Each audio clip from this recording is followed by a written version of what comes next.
Hi, and welcome to Carolina Varsity's 2013 Week 10 review and 11 preview of the MeCKa Conference. I'm Dale Ross. And I'm the pit man, Matt Morrow. And Matt, we decided this week we would also talk about the playoffs a little bit for the MeCKa. So, real quickly, Mallard Creek is in first place, Hough second.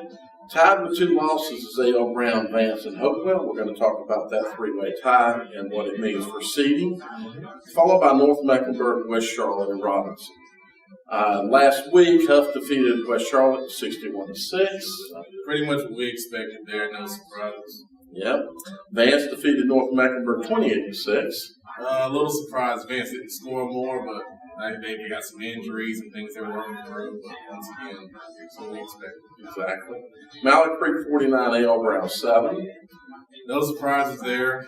Mallard Creek keeps on rolling. Exactly. And then Hopewell 41, Robinson 0.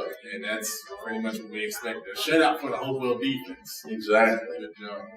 So, in the playoffs, what I had here, and you did a nice write-up on the forum, so we want to discuss. It looks like to me, Mallard Creek, Hough, A.L. Brown, and Vance all have 6 wins. I did the little playoff projections, and what I saw, you had to have at least 5 wins. And then on the playoff bubble is Hopewell, North Mecklenbrug, who need 2 more wins to get to 6. And Hopewell, as we're going to talk about here in just a second, is in position for number 3 seed.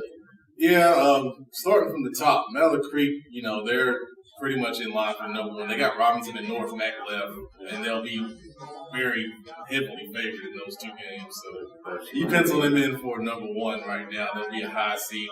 Honestly, they should be the number 1 overall in the 4AA. We'll see. Hough, number 2 right now. They got North Mac and Vance left. Both games they'll be favored in. I think they're pretty much locked in at number 2. That Vance game could be a little, dicey, but I think they'll pull it out. Right now, the tie with number 3s, A.L. Brown has West Charlotte and Hopewell left. The big game there is the Hopewell game. Hopewell needs to win out to have that shot at the number 3 seed. A.L. Brown, like you said, they got 6 wins. They're pretty good. If they get that number 3 automatic seed, they'll have a better seeding overall for the playoffs. Right.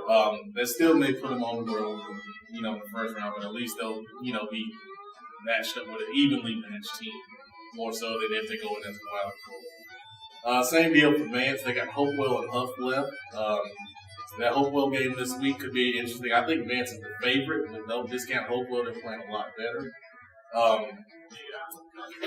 And then you got Hopewell, like we mentioned before. They got 4 wins, so they really need to get at least 1 more win to get them on that bubble. Right. 2 wins will get them in, for sure. And then North Mac, they got 4 wins, but they got Hough and Mallard Creek left. Right. And that's a tough road to get over if you want to get into playoffs. But you beat those 2, you deserve to be in. So. Exactly. You can say for North Mecklenbrug, definitely for North Mecklenbrug's Hopewell, but especially North Mecklenburg's playoffs start this Friday night. Right. Hopewell as well, because they really need to pick up a couple of wins to secure themselves. I think Hopewell's got the better shot. There's some tough matchups for them. But they're going right up against the 2 teams they're going against. Exactly. So it's in their hands. It's in their hands. It's in A.L. Brown's hands, and it's kind of in Vance's hands, right. To break that 3-way tie. So that's going to be fun to watch, I tell you. There'll be some really fun games and coaches and players putting it all on the line, trying to get in and see what they can do in the playoffs.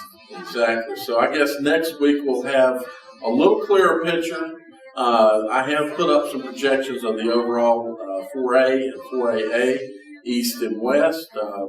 Go ahead and come online and take a look at them and attack them like some other people have. And if you do attack him, his email is DaleRoss@CarolinaVarsity.com. And that's how you're supposed to do it, Langston. You got that, Langston? Work it in. You got to work it in. Don't just force it. It's got to be part of the system. Okay, thank you, and we'll have previews of the upcoming games coming up shortly. Thank you.